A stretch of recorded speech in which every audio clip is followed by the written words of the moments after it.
Bienvenue dans cette nouvelle édition du Non-Stop Info. Au sommaire, une semaine après son investiture, le président nigérian Muhammadu Buhari n'a toujours pas nommé son équipe gouvernementale. Une attente qui laisse certains Nigérians perplexes. Le Mogabo, le mouvement gabonais pour le président Ali Bongo Ondimba, était à Paris samedi 6 juin. Objectif, rencontrer la communauté gabonaise de France et d'Europe à un an de l'élection présidentielle. Le Sénégal conteste la légitimité du groupe de travail des Nations Unies. Ce dernier avait jugé la condamnation de l'ancien ministre sénégalais Karim Wade arbitraire. Mais d'abord, premier retour de la mission de l'OIF, l'Organisation internationale de la francophonie, au Burundi. Une délégation s'était entretenue ces derniers jours avec les acteurs politiques de la société civile ainsi que le président Pierre Nkurunziza. Les premières impressions de l'OIF sont sans appel. Son travail prendra plusieurs mois. Son chef de mission, Pascal Couchepin, se dit très inquiet et le dialogue semble inexistant. La question divise l'opinion au Nigeria. Le président nigérian Muhammadu Buhari préfère-t-il travailler avec l'équipe de son prédécesseur ? Plus d'une semaine après son investiture, il n'a toujours pas mis en place sa propre équipe. Reportage de notre correspondante à Folake Oyinloye. Le gouvernement de l'ancien président Goodluck Jonathan, toujours en fonction, alors que celui-ci a déjà cédé le fauteuil présidentiel à Muhammadu Buhari. L'actuel président de la République n'a pour l'instant procédé qu'à 2 nominations, un conseiller spécial à la communication ainsi que son assistant. La population nigériane reste toujours en attente du premier gouvernement du tout nouveau président. Le président Buhari doit avoir un peu de temps pour travailler. Il vient juste de prendre ses fonctions. Ils ont dit qu'ils vont changer le Nigeria, donner un coup de pouce à notre développement et à notre démocratie. L'administration étant une continuité, beaucoup estiment qu'il est encore trop tôt de procéder à des nominations en masse. Je ne suis pas sûr qu'il y ait un problème. Vous savez, le gouvernement est une continuité. Si vous prenez par exemple la sécurité, il y a un conseiller à la sécurité nationale, il y a des chefs de service, il y a aussi des chefs des agences de sécurité qui ne seront pas nécessairement changés immédiatement.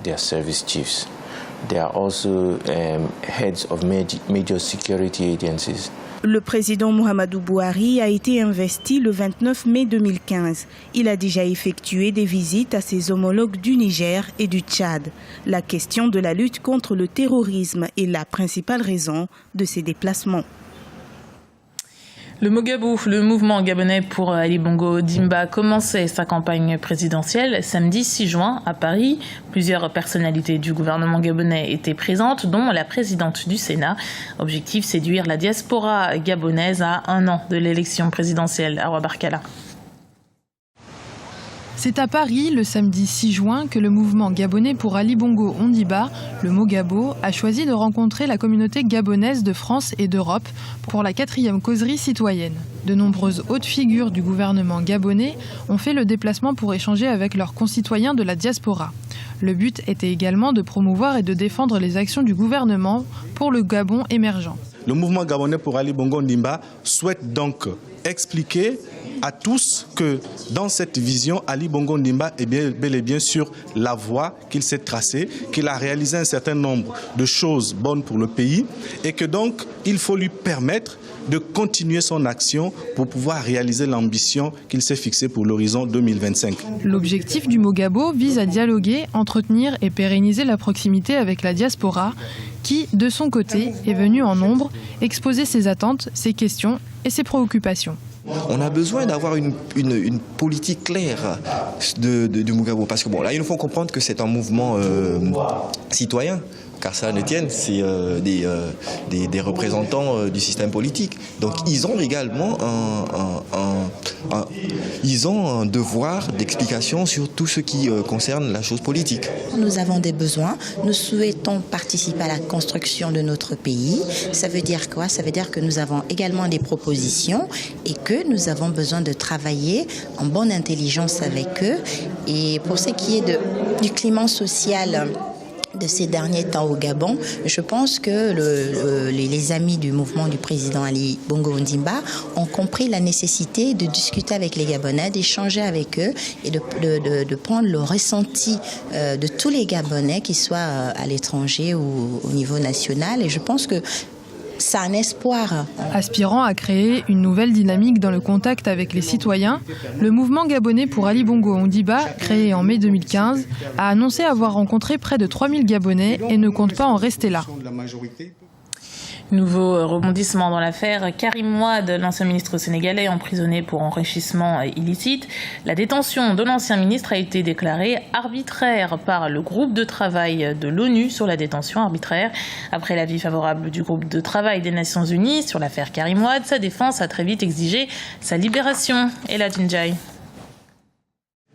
Les avocats de Karim Wade réclament la libération immédiate de leur client, une décision qui intervient après les travaux du groupe de travail sur la détention arbitraire du Conseil des droits de l'homme de l'ONU. Il estime que l'ancien ministre sénégalais, incarcéré depuis avril 2013, doit faire l'objet d'une réparation intégrale pour détention arbitraire. Chaque minute que Karim Wade restera en prison, cette minute va enregistrer un défi grave que les autorités sénégalaises manifestent à l'endroit d'une institution aussi importante, aussi remarquable que les Nations Unies. Le groupe de travail des Nations Unies a plusieurs résolutions, 1991/42, 1997/50, 15/8, 24/7 et 2006/102.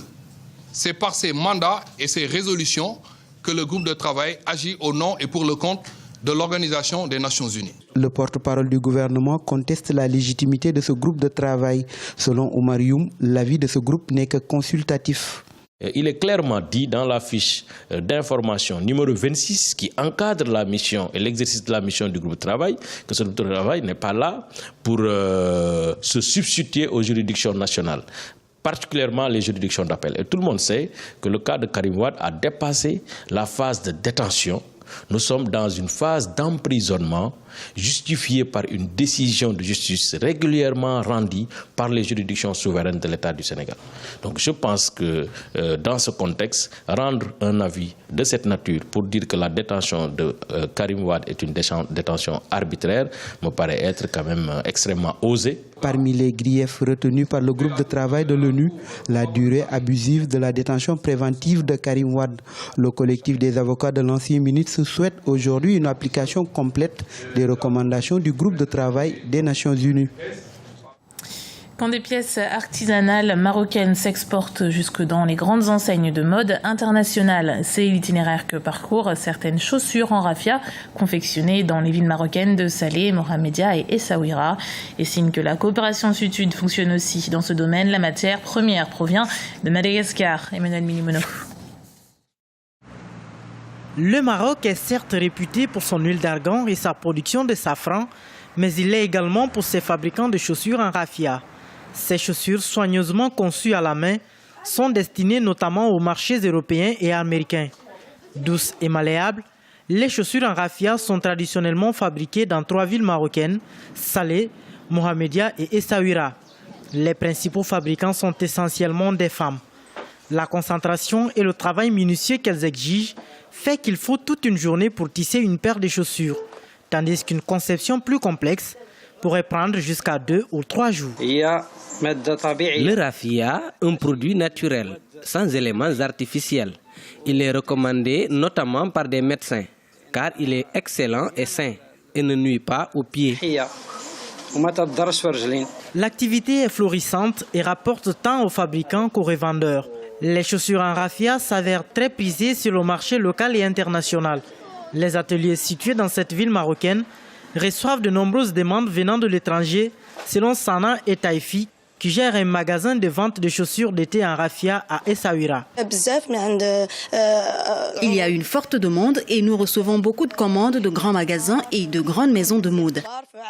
Ils nous proposent des modèles et nous fabriquons ce qu'ils veulent. Nous avons des clients en France, en Italie et en Australie. Nous travaillons avec de nombreux pays. Selon le modèle et la finesse qu'elle exige, la gamme de prix des chaussures de luxe varie entre 100 et 600 $ américains. Ici au Maroc, les acheteurs peuvent s'offrir une paire pour environ un quart de ces prix, soit l'équivalent de 30 $ américains.